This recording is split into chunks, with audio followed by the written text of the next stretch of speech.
So tell us what is actually in our water. I know as a mom, I knew that the water wasn't necessarily good for me to be drinking, but I didn't know exactly what was in it. It's easier to turn a blind eye sometimes and just pretend that it's safe.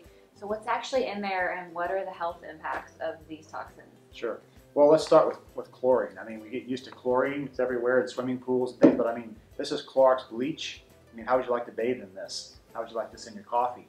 But I mean, chlorine is not the best disinfectant. It's just the cheapest. And so, you know, the risk of developing cancer is 93% higher in people that are exposed to chlorinated water.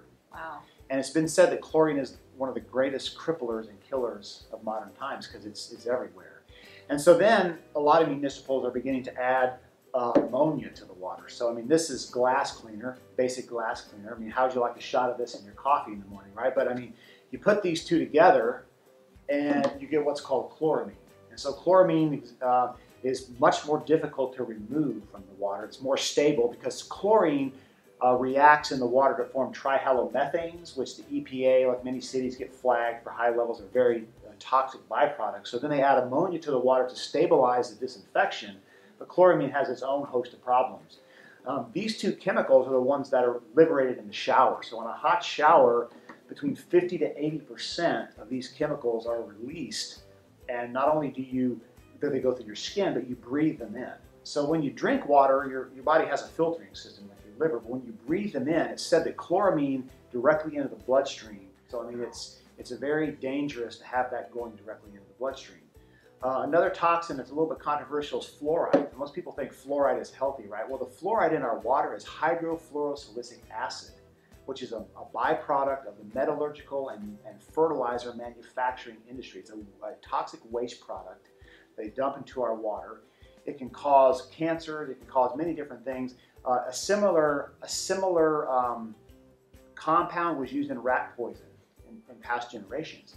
And so, if anything, you know, 98% of Western Europe has rejected water fluoridation. So here in the United States, we're still adding this toxic chemical to our water supply. It's definitely not something you want to be drinking.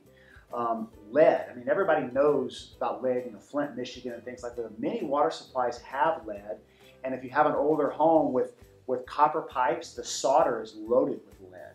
And so there is no safe level of lead. I mean, it accumulates in the bones, the brains, the kidneys. It's especially damaging to young children because it never leaves the body.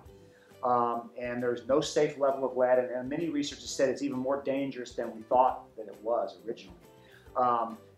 There's many other things. I mean, there's oftentimes chemicals, herbicides, pesticides. Many water supplies have pharmaceuticals in them, like estrogen.